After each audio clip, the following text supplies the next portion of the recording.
Hello everyone. So this is a question from JEE Advanced 2026 paper 2. Natural rubber on complete ozonolysis, O3, zinc, dust and water gives compound X as the major product. Okay. X gives positive iodoform and tolerance test. Okay. X on heating with aqueous NaOH gives Y as the major product. Y is. Okay. So the chapters involved is polymers, aldehydes, ketones and carboxylic acids. Okay. So chemically, natural rubber is a linear 1,4 addition polymer of isoprene. Okay, important. Natural rubber is a linear 1,4 addition polymer of isoprene.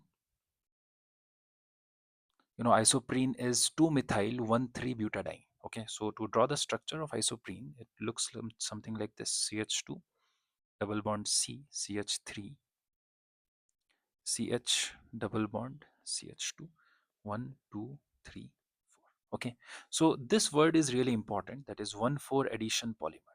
Okay, this is really important. 1,4 addition polymer. So the monomer unit in natural rubber is isoprene. This is the monomer unit. Okay, so the meaning of 1,4 addition polymer is, so it is a type of addition polymer.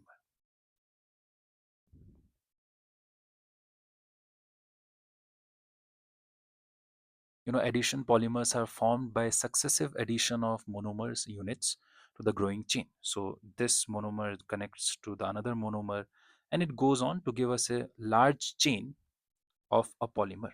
Okay, so 1,4 addition polymer is a type of addition polymer formed from conjugated dienes. Very important.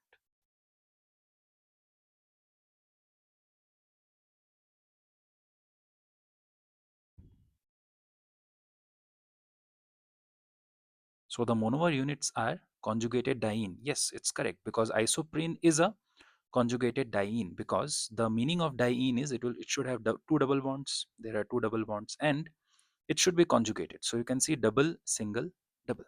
So yes, isoprene is a conjugated diene. So 1,4 addition polymer is formed from conjugated diene, and in this process the double bonds rearrange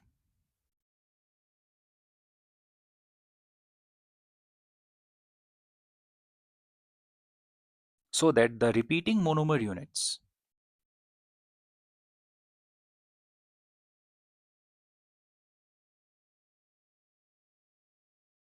link together at first and fourth carbon atoms, and shifting the central double bond to the 2, 3 position. That is, in the case of isoprene, so obviously we'll start with huge numbers of monomers. That is isoprene, CH2 double bond C, CH3, single bond CH, double bond CH2. Let's give them numbers 1, 2, 3, 4. It will undergo 1,4 addition polymerization to give us obviously polyisoprene, and polyisoprene will look something like this: CH2 C, CH3 double bond CH, CH2. So this is our polyisoprene. Okay, you can see each. Okay, before that, uh, you can see here that the in 1,4 addition polymer, the double bonds rearrange, so the repeating monomer units link together at the first and fourth carbon atoms. You can see here the monomer units connect here and here, which is, this is the first position, this is the fourth position, and initially the double bonds were at 1, 2 and 3, 4 positions. Now it rearranges to a 2, 3 position. So now the double bond is here between second and the third carbon. So this is an example of a 1,4 addition polymer. Okay, so this is one such repeating unit of polyisoprene, and each repeating unit in polyisoprene contains a double bond. This is the double bond. So therefore, it can have either cis or trans orientation. Cis is, when similar groups are on the same side of the double bond. Okay. In natural rubber, all the double bonds have cis stereochemistry. Very important. In natural rubber, all double bonds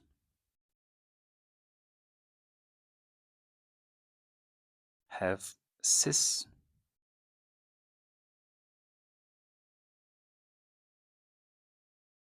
stereochemistry. Therefore, natural rubber can be also said to be cis polyisoprene. Okay, so we can roughly draw its structure. So it will have repeating units connected to the CH, which is connected to CH, CH2, double bond C, CH2 connected to one H. This CH2 is connected to a CH2, C, CH3, double bond CH, CH2 connected to one more CH2, connected to C, CH3, double bond C, CH2, CH. And it will keep on growing to the left and to the right hand side. Okay, and these are the repeating units. You can see here CH3, CH2, CH, CH3. You can see CH3, CH2, CH, CH2, and this is the repeating unit 1, 2, 3, and they will keep on repeating. Okay. Now, according to the question, we are doing complete ozonolysis on natural rubber. Okay. And alkenes, when ozone is passed through them and reduced with zinc dust and water, give aldehyde or ketones or a mixture of those depending upon the structure of the alkene. Okay, we should know that alkene, when ozone is passed through them and reduced with zinc dust and water, so it would give us aldehydes or ketones or mixture depending upon the structure of the alkene. Okay, to understand this, let's look at some examples. Let's say I have this alkene CH3C CH3 double bond CH2. So obviously this bond is going to break. This part of the molecule will give me a ketone, and this part of the molecule will give me a aldehyde. Okay, I'm sorry, this is CH2. So in the presence of O3, zinc dust and water, I will be getting CH3C CH3 double bond O HCHO plus HCHO. These are the two products. One more example is, for example, we have CH2 double bond CH, CH double bond CH2. So whenever ozone is passed through it in the presence of zinc dust and water, obviously these bonds are going to break, and this part will give me an aldehyde HCHO. This part will give me an aldehyde HCHO. This part will give me an aldehyde CHO connected to CHO. So I'll be getting HCHO from this part, CHO from this part, and HCHO from this part. Okay. So similarly, when we do ozonolysis to natural rubber, that is this guy, we will get, obviously bonds are going to break here and here. So this part will give me one product, this part will give me another product, and similarly it goes on. So obviously this will be connected to acetyl bond O. This will be connected to acetyl bond O, right? Similarly, this part will be connected to acetyl bond O. This part will be connected to acetyl bond O. So we will get many units of this guy. C double bond O H, CH2, CH2, C double bond O, CH3. So this is what we are going to get when we do ozonolysis of natural rubber. So we'll get many such units of this guy. Okay, and this is our X. They have given us that X gives positive iodoform test because it contains the CH3CO group, that is this group. That's why it gives us the iodoform test. And also it gives us the tolerance test because of the presence of CHO. Okay, because weak oxidizing agents like tolerance reagent can oxidize this aldehyde group. Therefore, it shows the tolerance test. Okay, then we heat X with aqueous NaOH, very important. And as you can see, X contains alpha hydrogens.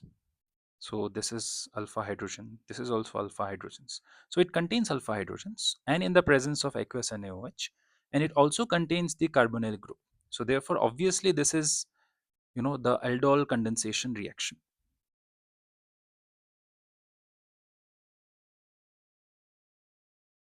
Okay. Now, obviously, X contains both an aldehyde and a ketone. The carbon of the aldehyde group will accept the alpha hydrogen. So this guy will be accepting the alpha hydrogens from here. Okay. And not the vice versa. This is important, that carbon of the aldehyde group will accept the alpha hydrogen because it is more electrophilic. It is more electrophilic, or you can say it has a larger magnitude of positive charge, or also you can say that it is more desperate for electrons. Okay, this is because you can see in this C double bond O there is a CH3 or methyl group, right? So because of the plus I effect of this group, it reduces the partial positive charge on the carbon of the ketone group. But in the aldehyde group, we don't have any such methyl group. It's just connected to a hydrogen. Okay, so therefore now representing the partial charges, C double bond OH, CH2, CH2, C double bond O, CH2, and separating the alpha hydrogen. Obviously, alpha hydrogen will bear a partial positive charge. This will be taken by this CH2, so it will bear a negative charge. This carbon of the carbonyl group will bear a positive charge. This oxygen will take away these electron pair and will bear a negative charge. So obviously, this H plus that is being formed will be given to this O, and this CH2 will form, because of the lone pairs, will form a bond with this carbon. Okay, so we will get a 1, 2, 3, 4, and 5 membered ring. So we are going to get a 5 membered ring. Okay, and let's give them numbers so it becomes easy to understand. 1, 2, 3, 4, 5. So obviously in the first carbon you can see there is a C double bond O. So drawing the C double bond O and drawing a 5 membered ring. Let's say this is 2, 3, 4, 5.